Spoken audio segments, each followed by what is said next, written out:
ఓం శ్రీ సాయిరామ్. సాయి గురుకులం కార్యక్రమానికి స్వాగతం. మన జీవితంలో ప్రతి ఒక్కరికి కూడా అనర్థాలు అనేటువంటివి వెంటాడుతూ ఉంటాయి. అవి ఎంత తప్పించుకోవాలన్నా సరే మనల్ని వెంటాడి అనేక సమస్యలను సృష్టిస్తూ ఉంటాయి. ఈ అనర్థాల నుంచి తప్పించుకోవడం మానవుడిగా చాలా కష్టమైనటువంటి పని. కానీ దీనికి ఒక ఉపాయం ఉంది. ఎవరైతే సద్గురు చరణాల పట్ల ప్రేమపూర్వకమైనటువంటి భక్తి కలిగి ఉంటారో వారి యొక్క అనర్థాలన్నీ కూడా ఉపశమించబడతాయి. ఒక్క సద్గురు ఆశ్రితులకు మాత్రమే సంశయాలు, అదేవిధంగా అనర్థాలు అత్యంత తేలికగా వాటి నుండి మనం ఉపశమనాన్ని పొందుతాం. ఇతరత్రా అది సాధ్యమయ్యేటువంటి పని కాదు. ఒకసారి నానాసాహెబ్ చందోర్కర్ వెంట ఒక యోగాభ్యాసి వస్తాడు. అతడు పతాంజలి యోగ విద్యలో నిష్ణాతుడవుతాడు. కానీ ఏం లాభము?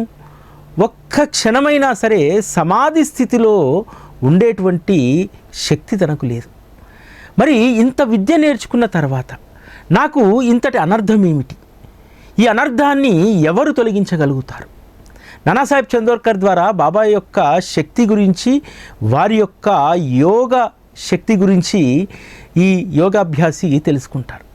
దాంతో ఎలాగైనా సరే షిరిడి సాయిబాబాను దర్శించి తనకున్నటువంటి సంశయాలను, ఈ సమాధి స్థితిలోకి వెళ్ళేటువంటి అనర్థాన్ని తొలగించుకోవాలనుకుంటారు.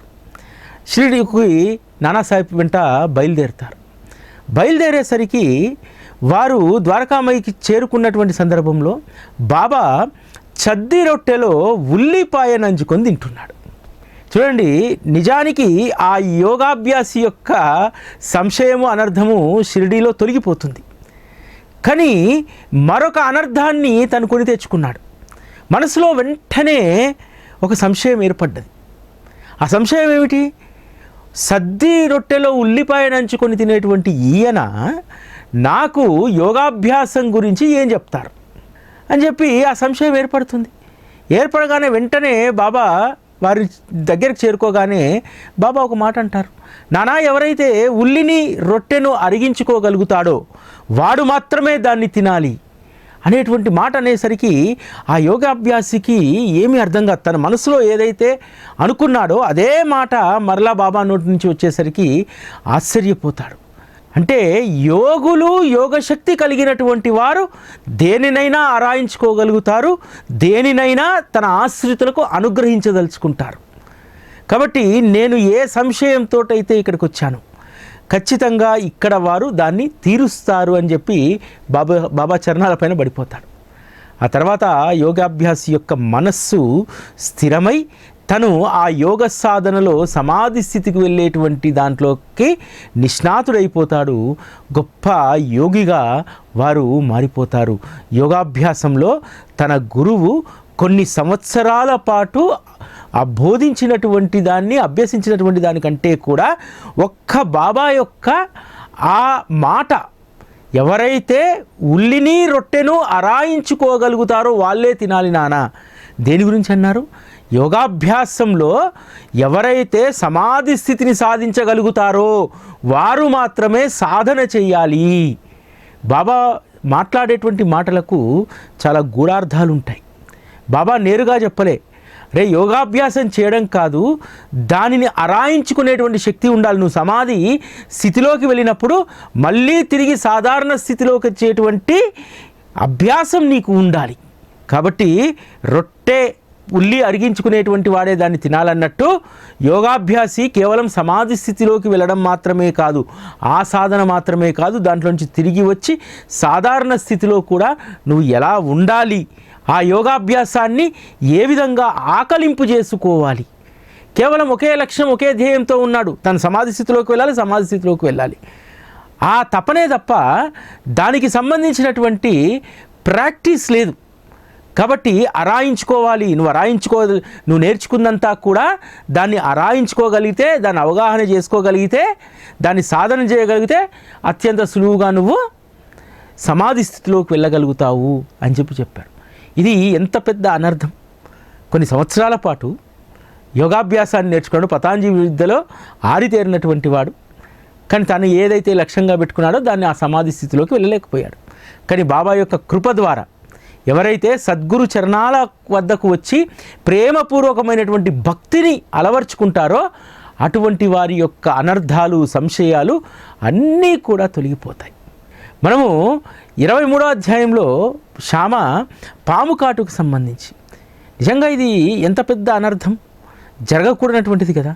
పాము కుట్టిన తర్వాత శ్యామ ఎక్కడికి వెళ్ళకుండా తను ఏ సద్గురువునైతే విశ్వసించాడు ఆ ద్వారకామయి మెట్ల వైపు అడుగులేశాడు తప్ప ఇంకెటూ వెళ్ళలేదు. ద్వారకామయి చేరినటువంటి తనను, నువ్వు ఈ మెట్లెక్కావో, ఒరే పిరికి బ్రాహ్మణుడా, ఈ మెట్లెక్కావో నీ ప్రాణం తీస్తాను అని చెప్పి బాబా అన్నారు. నీ అంతు చూస్తానన్నాడు. దాంతో భయపడిపోయి శ్యామ కుమిలిపోయాడు. ఈ ద్వారకామయి నేను తల్లి అనుకున్నానే, ఇక్కడ ఉన్నటువంటి శ్రీ సాయిబాబా నా తండ్రి అనుకున్నానే, అటువంటి తల్లిదండ్రులే ఈ పరిస్థితుల్లో నన్ను నిరాదరణకు గురి చేస్తే నా పరిస్థితి ఏమిటి అనేటువంటి బాధలో ఇంటికి వెళ్తాడు. ఇంటికి వెళ్ళాడే తప్ప ఇతరత్ర ఆ పాము విషాన్ని తీయించుకోవడానికి దానికి మందు కానీ మంత్రం కానీ ఎక్కడికి వెళ్ళలేదు. ఎందుకంటే వచ్చినటువంటి అనర్థాన్ని తొలగించేటువంటి వారు ఒక్క గురువు మాత్రమే. వారి పట్ల నాకు అనన్యమైనటువంటి ప్రేమపూర్వకమైనటువంటి శ్రద్ధాపూర్వకమైనటువంటి భక్తి కలిగి ఉన్నాను.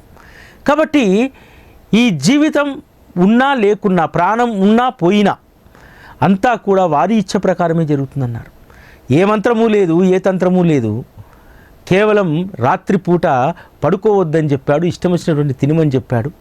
అందుకు తోడుగా కాకాసాహెబ్ను, తాత్యాన్ని ఇద్దరిని ఇంటికి పంపించాడు. బాబా యొక్క వాక్కులో ఉన్నటువంటి శక్తి అది.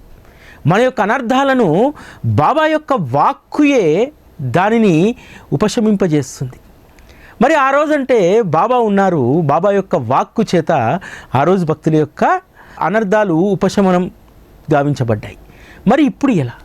ఇప్పుడు అత్యంత సులువు. ఇంకా మనకు ఎవరికైతే అనర్థాలు వస్తూ ఉంటాయో అటువంటి వాళ్ళందరూ కూడా బాబా వాక్కును శ్రవణం చేస్తున్నారు. ఈరోజు శ్రీ సాయి సచ్చరిత శ్రీ సాయి బాబా ప్రతిరూపం.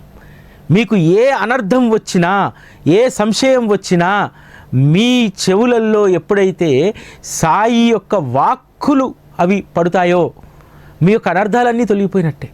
మనం శ్రీ సాయి సచ్చరిత ఎందుకు పారాయణ చేస్తాం? చాలా మట్టుకు మనకు వచ్చినటువంటి అనర్థాలను ఉపశమింపజేసుకోవడానికి. ఎందుకంటే ఏదైనా ఆరోగ్య సమస్య వచ్చిందనుకో 13వ అధ్యాయం చదువుమని చెప్తారు. కోరిక తీరడానికి 15వ అధ్యాయం చదువుమని చెప్తారు. ఇట్లా నీకేమన్నా సంక్లిష్టమైనటువంటి పరిస్థితి ఉంటే రుద్రాధ్యాయాలు 11వ అధ్యాయం చదువుమని చెప్తారు. ఇట్లా సచ్చరితలో ఉన్నటువంటి బాబా యొక్క వచనాలు ఈరోజు మన అనర్థాలను ఉపశమింపజేయడానికి అవి ఎంతగానో దోహదపడతాయి. దాదాపు బాబా భక్తుల్లో సచ్చరిత పారాయణ చేసేటువంటి వాళ్ళలో 99% మందికి ఈ అనుభవం కలిగే ఉంటుంది. సచ్చరిత పారాయణ ఆరంభించి ఆ సప్తాహం పూర్తయ్యేలోపు మీకున్న అనర్థాలు చాలా మట్టుకు, సంశయాలన్నింటికీ కూడా సమాధానం అక్కడ దొరుకుతుంది కదా. మన యొక్క అనర్థాలన్నీ కూడా ఉపశమింపబడతాయి కదా. బాబా దగ్గరికి ఆనంది స్వామి వచ్చి తన చెవి సమస్య గురించి చెప్తారు కదా. తను స్వయంగా అడగలేక శ్యామాకు చెప్తే ఆ ఆనంది స్వామికి చెవి సమస్య ఉంది, దానికి మీ అనుగ్రహం కావాలని చెప్పి ఆ స్వామి కోరుతున్నారంటే అల్లా అచ్చా కరేగా అనేటువంటి ఒక్క మాటతోటి ఆనంది స్వామికి చెవికి ఆపరేషన్ లేకుండానే ఆ వ్యాధి నయమైంది కదా. ఈరోజు కూడా మనకి ఏదైనా రోగపీడలు వస్తే ఆ రోగపీడలకు సంబంధించినటువంటి బ్లడ్ శాంపిల్స్, రకరకాలైనటువంటి వైద్య పరీక్షలకు మనము ఆ ల్యాబొరేటరీలో ఇచ్చి వచ్చి చాలామంది ఏం చేస్తారంటే సచ్చరితను చేతబూని పారాయణ చేయడం ఆరంభిస్తారు. నిజానికి అక్కడ 100% నిజంగానే డేంజర్ ఉంటే సచ్చరిత యొక్క పారాయణ వల్ల ఆ అనర్థాలు 50%కు పడిపోతాయి. ఆపరేషన్ చేయాల్సినటువంటి చోట మందులతో, సూదులతో తగ్గేటువంటి స్థితికి అవి వస్తాయి. అంటే సద్గురువు పట్ల ప్రేమపూర్వకమైనటువంటి భక్తి అనేక రకాలైనటువంటి అనర్థాలను అత్యంత సునాయాసంగా తొలగించేస్తుంది. శ్రీ సాయి సచ్చరితలో అనేక అద్భుతమైనటువంటి విషయాలు, అనర్థాలను, సంశయాలను తొలగించేటువంటి సందర్భాలు ఉంటాయి. ఒక అద్భుతమైనటువంటి సంఘటన శ్రీ సాయి సచ్చరితలో ఉంటుంది. కరోనా మాదిరిలాగానే ఆ రోజు ప్లేగు వ్యాధి సమయంలో ఏ ఊరిలో కూడా ఇంకొక ఊరికి సంబంధించినటువంటి మనుషులు లేకపోతే ఆ వస్తువులు ఏవి తీసుకురానిచ్చేటువంటి వారు కాదు. ఒకరోజు గ్రామ సరిహద్దుల్లోకి కర్రల బండి వస్తుంది. బండి నిండా కర్రలు వేసుకొని అమ్ముకోవడానికి వస్తాడు. గ్రామ పంచాయతీ కట్టుబాటు ప్రకారం బయట ఉన్నటువంటి ఎవ్వరూ కూడా గ్రామం సరిహద్దు దాటి రాకూడదు. అందరూ కూడా బండిని వెనక్కి పంపించేస్తుంటారు. ఇది తెలిసినటువంటి బాబా కబురు పెడతారు, నాకు దునికి ఆ కర్రలు అవసరం, వాటిని తీసుకురండి. అంటే బాబా ఆజ్ఞని ఎవరు కూడా దాన్ని ధిక్కరించేటువంటి వారు ఉండరు కదా. అందుకని ఆ బండెడు కట్టెలు తీసుకొచ్చి ద్వారకామాయి ముందు పోస్తే మెల్లిమెల్లిగా ఒక్కొక్కరు వచ్చి 4 కర్రలు 3 కర్రలు పట్టుకొని ఇంటికి వెళ్తున్నారు. ఎందుకంటే వారు నిన్నటి రోజు నుంచే బాధపడుతూ ఉన్నారు. వంట చెరకు అయిపోయింది, వంట చెరకు అమ్మేవాడు రావట్లేదు. కాబట్టి వంట చెరకు ఎండినటువంటి కర్రలు ఎక్కడ లభ్యమవుతాయి? సాధారణంగా అన్ని పల్లెల్లో కూడా చెట్లు ఉంటాయి, అది ఉంటాయి. కానీ వంట చెరుకుగా వాటిని ఉపయోగించాలంటే అవి ఎండి ఉండాలి. ఎండి ఉన్నటువంటి కర్రలు ప్రతి ఇంట్లో కూడా లేవు. ఎలాగా రేపని చెప్పి ఆలోచిస్తున్నారు. అందుకనే బాబా వీరి యొక్క ఈ అనర్థాన్ని, నిస్సహాయ స్థితిని పూర్తిగా తొలగించడానికి ఆ బండిని అనుమతింపజేసి ఆయన దురికి 4 కర్రలు తీసుకొని మిగతా కర్రలన్నీ కూడా ఇతరులు పట్టుకెళ్ళారు. అంటే మనకు వచ్చేటువంటి అనేక అనర్థాలను, అనేక అవసరాలను బాబా అత్యంత తేలికగా వాటిని తీసేస్తారు. ఇటీవల కాలంలో ఒక సాయి బంధు ఒక అద్భుతమైనటువంటి అనుభవం చెప్పారు. వారు ఈ దుబాయ్లో ఉంటారు. వారు 2010-11 సంవత్సరం వరకు కూడా చాలా బాగా బ్రతికినటువంటి కుటుంబం. చాలా మంచి స్థాయిలో విదేశాల్లో కూడా అనేక దేశాల్లో పనిచేశారు. విధి ఎప్పుడైనా సరే ఒకే రకంగా ఉండదు కదా. మన పూర్వజన్మల కర్మల అనుసారం కొన్ని సందర్భాల్లో ఉన్నది పూర్తిగా కోల్పోవాల్సి వస్తుంది. అటువంటి పరిస్థితి ఏర్పడి మళ్ళీ ఒక 5-6 సంవత్సరాల క్రితం నుండి వారి యొక్క అభ్యున్నతి మళ్ళీ ప్రారంభమైంది. ఎందుకనంటే వారు ఎవరికైతే డబ్బును తిరిగి ఇవ్వాలో, డబ్బుతో సహా వారికి వచ్చినటువంటి మరలా తిరిగి ధనం వస్తున్నప్పుడు వడ్డీలు కూడా తిరిగి ఇచ్చేశారు. దాంతో ధర్మంగా ఉన్నటువంటి వారికి ఖచ్చితంగా భగవంతుడు సహాయం చేస్తాడు కదా. అందుకనే మళ్ళీ వాళ్ళు ఒక మంచి స్థితికి ఈరోజు రాగలిగారు. దాదాపు ఒక 4 సంవత్సరాల క్రితం ఆ సాయి బంధువు షిరిడీ దర్శనానికి వచ్చింది.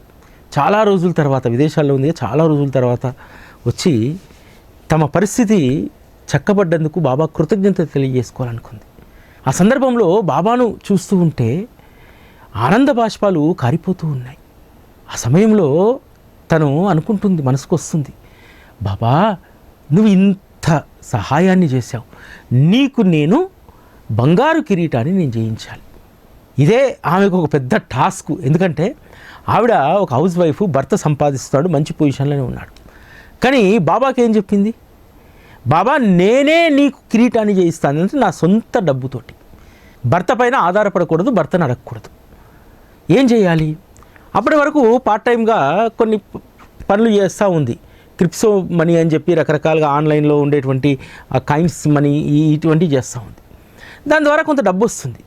కానీ దాంతో ఆ డబ్బుతో బంగారు కిరీటం చేయించడానికి ఆ మనసు అంగీకరించలేదు. ఎందుకంటే దీంట్లో అంతా కూడా క్రిప్టో కరెన్సీ, వీటిల్లో కాస్త గోల్మాల్ ఉంటుంది. అదేవిధంగా గేమింగ్, రకరకాలైనటువంటి దాంట్లో ఆన్లైన్లో సంపాదించుకోవచ్చు. కానీ అటువంటి అక్రమమైనటువంటి దాంతో నేను బాబా కిరీటం చేయించాను. ఎలా? తర్వాత ఒక సలహా ఇస్తారు మిత్రులు. ఏంటంటే షేర్ మార్కెట్లో నువ్వు పెట్టుబడి పెట్టు, దాంట్లో వచ్చినటువంటి లాభం అది నిజాయితీపరమైనటువంటి డబ్బే, దాంట్లో ఇబ్బంది లేదని చెప్పి స్టాక్స్ కొనడం ప్రారంభించాలనుకుంటుంది. 1,00,000 రూపాయలు భర్తను అడుగుతుంది. ఆ 1,00,000 రూపాయలు పెడితే మరొక 1,00,000 రూపాయలు వస్తాయి. ఆ విధంగా రావడంతో మరొకసారి ఆ 2 లక్షలు పెడితే మరలా అందులో కొంత నష్టాన్ని చవిచూడాల్సి వచ్చింది. కానీ బాబాయే ఈ సంకల్పం ఇచ్చాడు, ఖచ్చితంగా నేను ఇదే స్టాక్స్లో డబ్బు పెట్టుకుంటూ వెళ్ళాలని భర్తను మరింకొంత ధనాన్ని అడిగింది. అలా స్టాక్లో పెడుతున్నటువంటి ధనం రోజు రోజుకు పెట్టుబడికి తగినటువంటి ఫలితం వస్తూ ఉంది. ఇక్కడ ముందు ఎందుకు బాబా 1,00,000 రూపాయలు పెడితే 2 లక్షలు ఇచ్చాడు, తర్వాత 2 లక్షల తర్వాత డబ్బు పోయింది. ఎందుకంటే ఇక్కడ పరీక్ష. నువ్వు నీ లక్ష్యాన్ని, ఆశయాన్ని కొనసాగిస్తావా లేదా? బాబా పెట్టేటువంటి పరీక్ష అన్నమాట ఇది. తర్వాత కూడా బాబా పైన విశ్వాసంతో ఆవిడ భర్త సహాయం తీసుకొని ఆ విధంగా మెల్లిమెల్లిగా డబ్బు ప్రోగు చేయడం ప్రారంభించింది. 2022లో బాబాకు మాట ఇచ్చింది. 2025లో 3 సంవత్సరాల్లో బాబాకు 1 కేజీ కిరీటాన్ని ఇటీవల కాలంలో 4 నెలల క్రితం సంస్థానికి ఆవిడ అప్పగించగలిగింది. బాబాకు ఆ కిరీటాన్ని ఇవ్వగలిగింది. బాబా అనేక సవాళ్ళ నుంచి, సంశయాల నుంచి, అనర్థాల నుంచి తన భక్తుల్ని బయటపడేస్తూ ఉంటాడు. బయటపడేటువంటి మార్గాలను కూడా బాబాయే చూపిస్తారు. లేకపోతే ఒక హౌస్ వైఫ్ ఈ రోజుల్లో ఉన్నటువంటి ధరకు 1 కేజీ కిరీటాన్ని ఇవ్వగలిగిందంటే దాని వెనకాల బాబా యొక్క శక్తి. ఆమె బాబాను చూస్తూ చాలా విపత్కర పరిస్థితి నుంచి బయటపడి బాబాను దర్శించుకున్న తర్వాత ఒక ఎమోషనల్గా చేసుకున్నటువంటి ఒక సంకల్పం అది. వెనక ముందు చూసుకోలేదు. భర్త అడిగితే డబ్బు ఇస్తాడు, పెద్ద సమస్య కాదు. కానీ బాబాకు మాట నేను ఇచ్చాను, దానికి సంబంధించినటువంటి నేనే సమకూర్చుకోవాలి. 1 కేజీ బంగారానికి అయ్యేటువంటిది ఈరోజు సమకూరాలంటే ఎంత ప్రయాసపడాలి మనం, మామూలు సాధారణమైనటువంటి వాళ్ళం. కానీ బాబా ఏ స్థాయిలో ఉన్నటువంటి వారైనా సరే వారు ఒక సంకల్పం చేసుకున్నారంటే దానిని సాకారం చేయడానికి బాబా వారే మార్గాన్ని చూపెడతారనడానికి ఇదొక నిదర్శనం. కొంతమంది జీవితాల్లో వచ్చేటువంటి అనర్థాలు ఎలా ఉంటాయంటే ఆ సందర్భాల్లో నిర్ణయం కూడా తీసుకోలేరు. ఒక అమ్మాయికి 8 సంవత్సరాల తర్వాత ఆవిడ గర్భం దాలుస్తుంది. చాలా ఆనందంగా ఉంటుంది కుటుంబం అంతా కూడా. అంటే 8 సంవత్సరాల తర్వాత బిడ్డ పుట్టబోతున్నాడు, వివాహమైనటువంటి 8 సంవత్సరాల తర్వాత అని చెప్పి 6 నెలల తర్వాత స్కానింగ్ తీసినా సరే బిడ్డ యొక్క అవయవాలు సరిగ్గా ఫామ్ కావట్లేదు, అది కనిపించట్లేదు. డాక్టర్లు కాళ్ళు చేతులు అంత యాక్టివ్గా లేవు. వాళ్ళు సూచిస్తారు, మీరు ఇంకొకసారి ప్రయత్నం చేయండి, ఎందుకంటే ఈసారి మీరు అబార్షన్ చేయించుకుంటే బెటర్. ఎందుకంటే బేబీ యొక్క ఈ అవయవాలు ఏవి కూడా సరిగ్గా లేవు, నిస్సత్తువుగా ఉన్నాయి, యాక్టివ్గా లేవు, ఇవన్నీ చెప్తూ ఉంటారు. కానీ ఈ అమ్మాయికి మాత్రము ఎట్టి పరిస్థితుల్లోనూ తను అబార్షన్ చేయించుకో, ఏ బిడ్డను బాబా అనుగ్రహించినా సరే ఈరోజు నేను మోస్తున్నటువంటి ఈ బిడ్డ బాబా ప్రసాదంగా భావిస్తున్నాను. బాబా ప్రసాదం తినడానికి యోగ్యకరంగా, జీవించడానికి యోగ్యకరంగానే ఉంటుంది, అయోగ్యంగా ఏది ఉండదు బాబా ప్రసాదం అని చెప్పి అత్తింటి వారితోటి పుట్టింటి వారితోటి ఇద్దరితోటి వాదిస్తుంది. ఇక్కడ ఏంటంటే సమస్య, 2 కుటుంబాల వారు ఏకాభిప్రాయానికి వచ్చారు అబార్షన్ చేయించాలని. కానీ ఈ పాప మాత్రం ఒక ఛాలెంజ్ విసురుతుంది, ఒకవేళ నా బిడ్డకు అంగవైకల్యం వస్తే, అంగవైకల్యంతో పుడితే వాడిని జీవితాంతం నేను ఒక్కడినే మీతోటి ఏ సంబంధం లేకుండా నేను పెంచుకుంటాను, నేను వాడిని సాకుతాను అని చెప్పి అందరికీ తేల్చి చెప్పేసింది. అందరూ కూడా నివ్వరబోయారు. అమ్మాయి ఇప్పుడు బాగానే ఉంటుంది, తర్వాత పరిణామాలు, అనేక అనర్థాలు, అటువంటి పిల్లవాడిని మనం సాకలేక ఇబ్బంది పడాల్సి వస్తుంది. మనం ఎంతోమందిని చూస్తున్నాం కదా, మానసిక ఎదుగుదల లేనటువంటి పిల్లలు ఎంత ఇబ్బంది పడతారు. అదేవిధంగా వైకల్యం ఉన్నటువంటి పిల్లలతో ఎంత ఇబ్బంది ఉంటుందో. ఇంకొకసారి చూద్దామమ్మా, బాబా మళ్ళీ నీకు ఇస్తాడని చెప్పి 8వ నెల వచ్చిన తర్వాత కూడా కన్విన్స్ చేస్తారు అమ్మాయిని, ఒప్పుకోదు. చివరికి 9 మాసాలు నిండిన తర్వాత పండంటి మగబిడ్డను కంటుంది.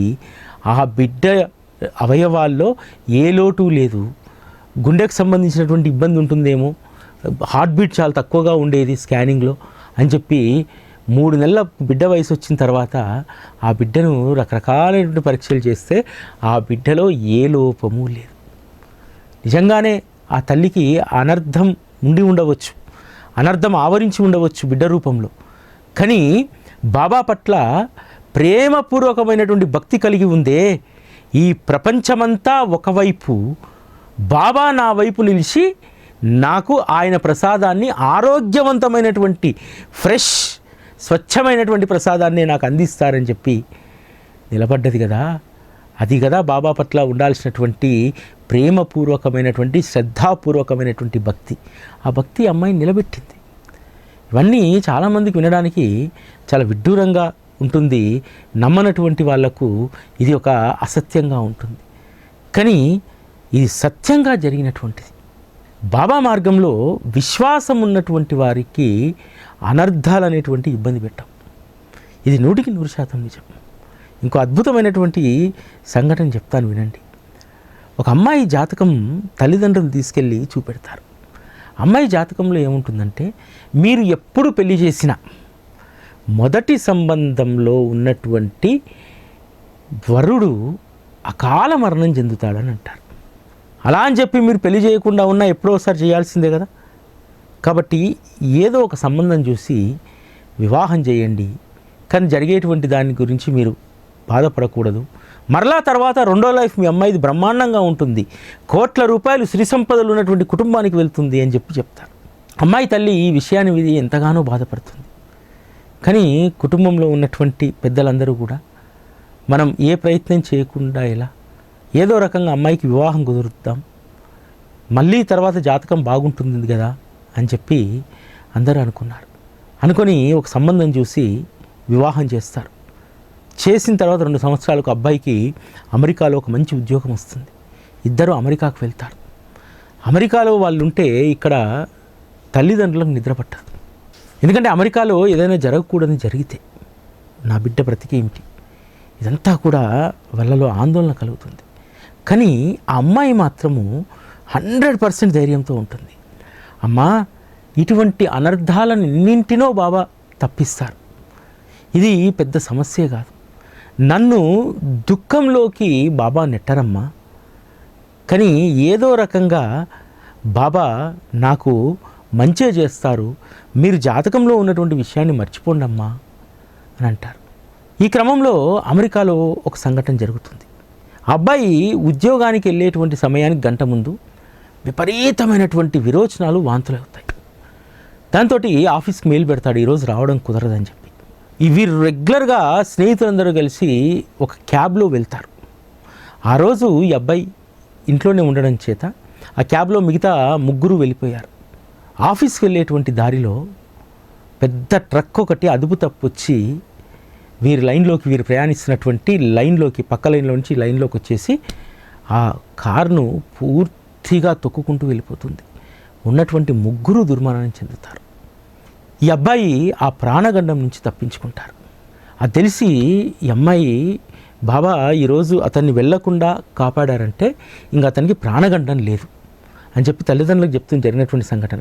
అమ్మా, మీరు మీ అల్లుడికి సంబంధించినటువంటి ప్రాణగండానికి సంబంధించినటువంటి దాని గురించి ఇక మీరు మర్చిపోండి, ఏమీ జరగదు. ఇప్పటికి వివాహం జరిగి 20 ఏళ్ళు అవుతుందట. ఇంతవరకు అనారోగ్యం కానీ, ఎటువంటి ఇబ్బంది కానీ, సంసారంలో ఇబ్బంది కానీ ఏమీ లేదు. పిల్లలు కూడా పెళ్ళిడికి వస్తున్నారట. అంటే బాబా పట్ల ఎవరికైతే ప్రేమపూర్వకమైనటువంటి, శ్రద్ధాపూర్వకమైనటువంటి భక్తి ఉంటుందో వారందరి అనర్థాలను బాబా తప్పకుండా ఉపశమింపజేస్తారు. కొందరికైతే పెద్ద పెద్ద ప్రమాదాలను, అనర్థాలను బాబా తప్పిస్తారు. మరి బాబా మన అనర్థాలను తప్పించాలంటే, ఉపశమింపజేయాలంటే మనం చేయాల్సినటువంటిది ఒకే ఒకటి, అది మన ధర్మం. ఎప్పుడూ కూడా శ్రీ సాయి సచ్చరిత అనేటువంటి శ్రవణం, మననం, శ్రీ సాయి సత్సంగం అనేటువంటి దాన్ని ఆశ్రయించడం, ఇదే. ఇంతకు మించినటువంటిది ఏమీ లేదు. సత్సంగాన్ని ఎవరైతే ఆశ్రయిస్తారో వారికి ఖచ్చితంగా ఏ అనర్థాలు ఉండవు. బాబా యొక్క మాటలు ప్రతిరోజు శ్రవణం చేస్తూ ఉంటే, వాటిని మనస్సు నిండా నింపుకుంటూ ఉంటే ఏ అనర్థాలు ఉంటాయి? అనర్థాలకు మన జీవితంలో తావే ఉండదు. ఇది ఈరోజు సాయి గురుకులం. మళ్ళీ రేపటి కార్యక్రమంలో కలుసుకుందాం. అప్పటి వరకు సెలవు. నమస్కారం.